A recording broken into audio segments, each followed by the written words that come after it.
Olá, eu sou Paulo Vinícius, professor de Sociologia. Estamos começando mais uma aula voltada para o Enem. Como o Enem desse ano, de 2022, já passou, então essa aula de Sociologia, ela vai refletir a partir de alguns temas que foram aplicados na prova do Enem. Então o tema de hoje é Sociologia Contemporânea. Quando falamos de sociologia contemporânea, nós podemos pensar em várias realidades, pois estamos falando da sociologia no atual contexto que nós estamos vivendo. Então, nós temos várias situações para serem pensadas, nós temos vários temas, várias realidades. Então, não tem como a gente falar da sociologia contemporânea em uma aula, mas vamos pegar a partir daquilo que o Enem nos trouxe. Então, na aula de hoje, vamos analisar e avaliar os impactos das tecnologias na estruturação e nas dinâmicas das sociedades contemporâneas.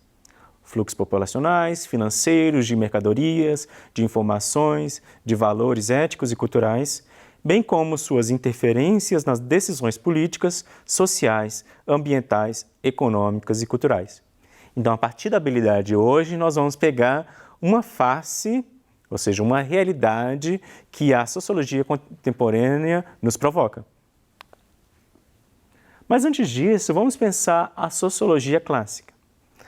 A sociologia clássica, se a gente pensar o surgimento da sociologia, com seus principais teóricos, aqueles que nós chamamos dos clássicos, nós vamos perceber que, naquele momento, eles estavam analisando uma sociedade em transformação que saiu de um modelo de uma sociedade pré-moderna para uma sociedade moderna, e ali começam as primeiras transformações na vida, na organização da sociedade, na dinâmica da vida dessas pessoas, das suas interações.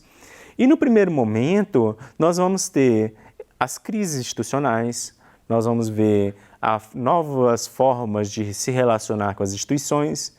Então, apesar da dinâmica, da efervescência de transformações, os temas eles eram comuns. Por exemplo, relação de trabalho, relação com religião, a relação das dinâmicas familiares, as instituições sociais. Então, são temas que estão nos discursos desses sociólogos que a gente fala que são os clássicos. Então, voltando lá desde Émile Durkheim, Max Weber, Karl Marx, George Simenon, nós vamos ver que, apesar de pensarem de forma diferente, porque cada um tem a sua teoria, a partir de realidades diferentes, porque cada um está falando de um contexto social diferente, ou seja, alguns falam da Inglaterra, outros da França, outros da Alemanha, mas os temas eles acabam repetindo. Por isso, é comum entre esses autores pensarem a partir de macroteorias. Então, são teorias que elas procuram ter uma generalização, ou seja, algo que pode ser aplicado pensando toda a sociedade. No caso desses pensadores, toda a sociedade ocidental, principalmente europeia, porque o que eles estavam analisando ali era essas transformações desse mundo ocidental, principalmente a partir do olhar da Europa. Então, ali, a gente pode falar que a sociologia clássica ela é marcada por essas macroteorias.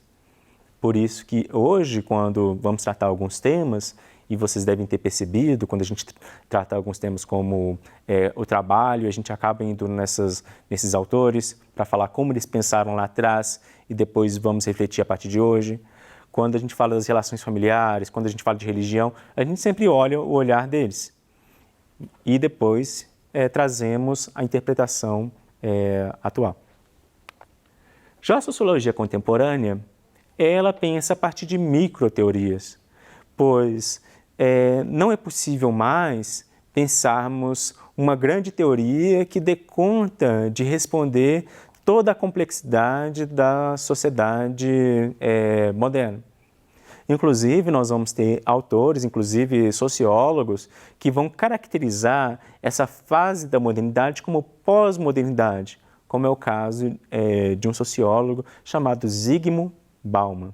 Ele fala que nós vivemos numa modernidade líquida, ou seja, nós não podemos mais falar que as coisas elas são fixas. Então, assim como o líquido, elas são fluidas, elas são dinâmicas e se transformam o tempo todo. E pensando nessas microteorias, nas dinâmicas dessa sociedade contemporânea, nós vamos ter vários temas. Inclusive, olhando para a prova do Enem, nós vimos vários temas. Nós vimos temas que trataram da globalização, trataram das relações de gênero, trataram das dinâmicas culturais, das relações de trabalho atuais. Nós vimos questões que relacionadas a momentos políticos. Então, não é possível nós pensarmos uma grande teoria que trate de toda essa complexidade. Por isso, hoje, muitos estudiosos, sociólogos e sociólogas e outros do campo das humanidades, das ciências sociais, eles vão pegar um recorte da realidade e vão estudar aquilo. Então, por exemplo, vão olhar para as relações de gênero, vão olhar para as relações étnico-raciais, vão até mesmo relacioná-las, como é o caso da interseccionalidade, que também foi um tema que caiu na prova. Então, quando se tem um olhar para um fenômeno, não é que está se ignorando os outros, mas é que está dando uma atenção maior para ele para desvendar e revelar toda a sua complexidade. Porque a sociedade contemporânea ela é tão diversa, tão complexa, que não tem como falar de tudo ao mesmo tempo. Por isso que, como não é possível falar de tudo, quando vocês assistem às aulas de humanidades, podem reparar nas várias disciplinas que vocês vão ver que entre nós professores tem alguns temas que a gente fica mais à vontade para falar e tem outros que a gente acaba gaguejando um pouco, porque é a familiaridade com o tema. Porque todo estudioso, ele tem uma relação de afeto, uma relação de estudo maior com o tema do que com o outro, por causa dessa característica da contemporaneidade. Então, o recorte para a aula de hoje é a questão das tecnologias e suas interpretações, pois um tema que tem provocado a sociologia e a nossa sociedade de forma geral é o impacto das tecnologias nas nossas vidas. Por isso que hoje vamos pensar duas questões que tratam das tecnologias que caíram no Enem.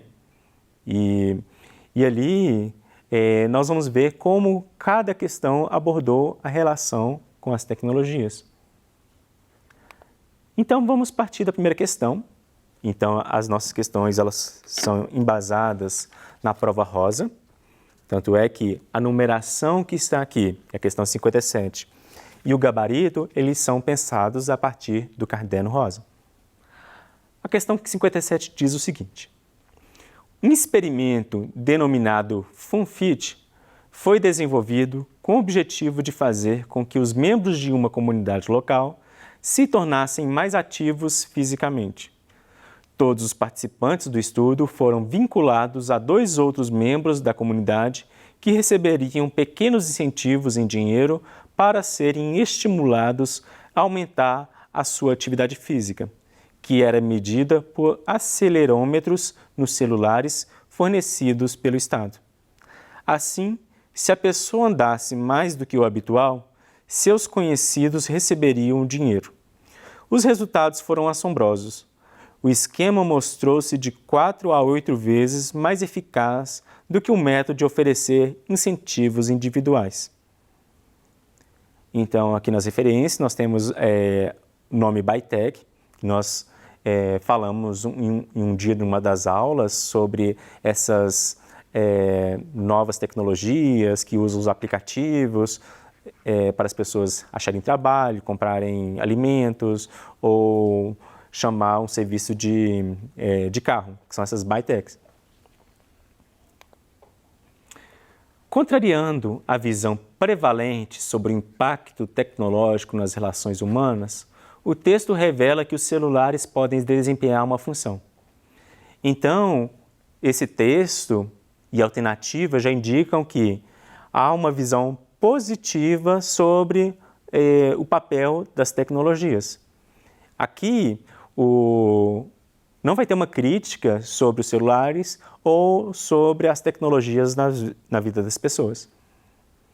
Então, entre as alternativas, nós vamos ter a função recreativa, promovendo o lazer em redes integradas. Por mais que tenha falado sobre a caminhada, o texto não está falando da caminhada enquanto recreação. B. Social, estimulando a reciprocidade por meios digitais. Então, nós vimos ali que a tecnologia ela traz uma relevância social porque ela traz uma interação com esse meio digital e trazendo, inclusive, impactos. Mas vamos analisar as outras para ver se essa é correta. C. Laboral, convertendo o desenvolvedor em usuário final.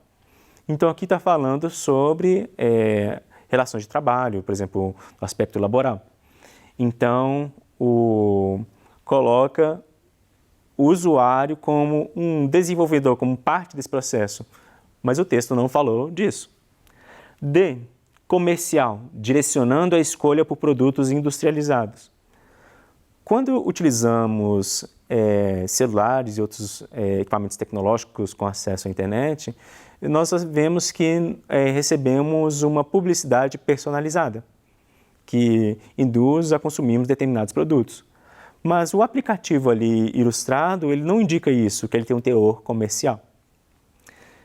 Cognitiva, favorecendo a aprendizagem de ferramentas virtuais. Então, nós vamos ter aplicativos que ajudam a desenvolver cognitivamente, mas ali, pelas informações que temos no texto, não é o objetivo desse aplicativo. Então, ele vem mostrar, enquanto impacto tecnológico nas relações humanas, o aspecto social, porque ele estimula a reciprocidade por meios digitais. Então, ali, a caminhada de uma pessoa proporciona ganhos financeiros para outras duas, para mostrar, segundo esse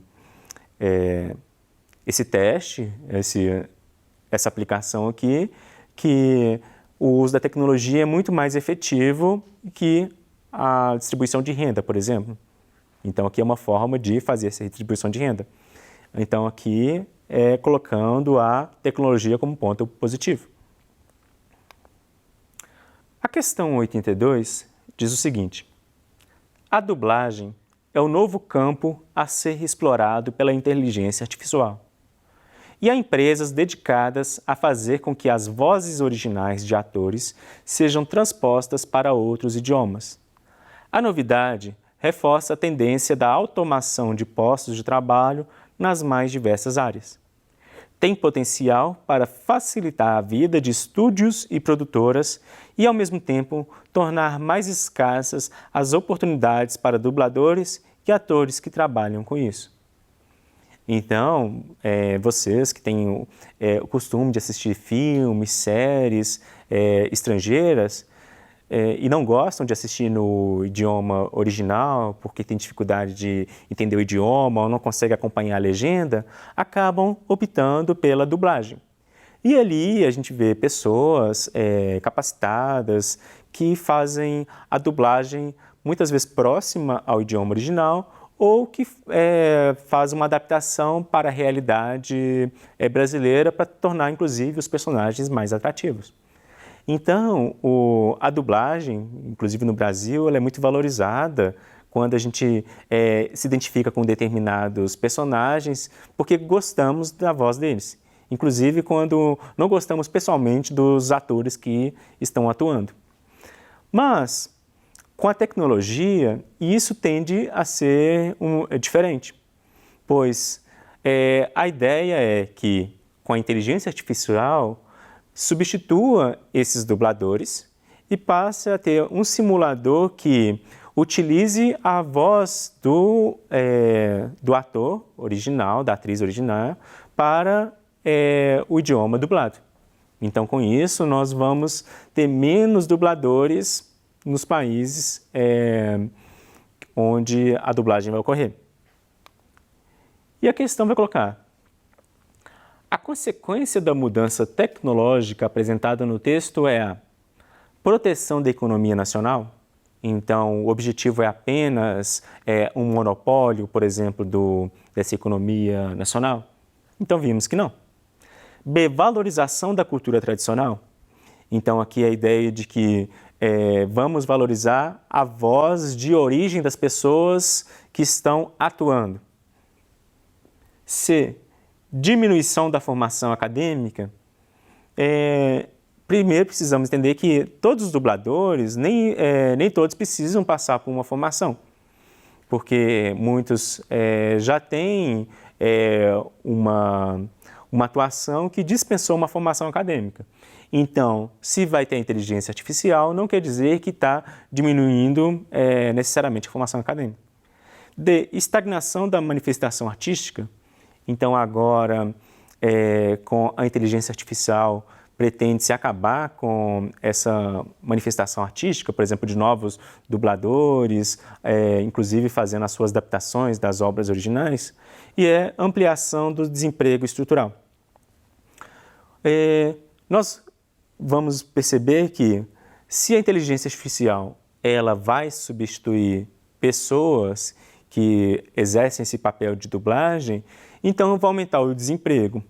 Mas aqui está falando do desemprego estrutural. Então vamos pensar naquela realidade onde já existem condições para que haja a manutenção do desemprego. Então, se a gente pensar, por exemplo, nas aulas sobre neoliberalismo, onde o foco é apenas o enriquecimento de poucos, vamos perceber que o desemprego ele é importante para a manutenção do sistema capitalista, porque torna a mão de obra mais barata. E aqui o objetivo não é ter um exército de reserva, ou seja, muitas pessoas desempregadas e uma mão de obra barata, pois aqui é uma substituição dessa mão de obra, mas com o objetivo de valorizar a voz original dos atores, das atrizes que interpretaram os seus papéis. Então, aqui nós vamos ter a valorização da cultura tradicional. E aqui ela veio um pouquinho como uma pegadinha, porque a gente está pensando no desemprego que vai por causa dessas pessoas que vão deixar de serem dubladores. Mas o texto, ele quer valorizar aquelas pessoas que estão atuando nas câmeras, por exemplo, para que as suas vozes originais sejam conhecidas e reconhecidas em outros países também. Por isso que quando às vezes a gente vê algum filme, alguma série que estamos acostumados com algum ator e atriz no modo dublado, e quando a gente escuta a voz original, a gente assusta, a gente não reconhece. Então, se a gente tinha uma afinidade, essa afinidade some, porque a gente tem um estranhamento. Então, a ideia aqui é ter um reconhecimento desses trabalhadores que atuaram nessas produções. Então, o texto, as duas questões aqui, elas trazem um outro olhar para as tecnologias, para mostrar que, olha, as tecnologias elas vão mudar a dinâmica, nós podemos ter um olhar mais otimista para elas, apesar dos problemas que nós enfrentamos. Inclusive, na aula anterior, onde corrigimos as questões do Enem, vimos que nós temos um problema social causado que demanda as tecnologias, que é a falta de acesso a elas, principalmente a internet. Então, pensar as tecnologias, se nós queremos mudanças boas, nós primeiro precisamos permitir o acesso para todas as pessoas. Então, na aula de hoje, analisamos e avaliamos os impactos das tecnologias na estruturação e nas dinâmicas das sociedades contemporâneas. Por isso, é importante vocês aprofundarem mais sobre o tema e continuarem estudando e nos vemos na próxima aula. Obrigado.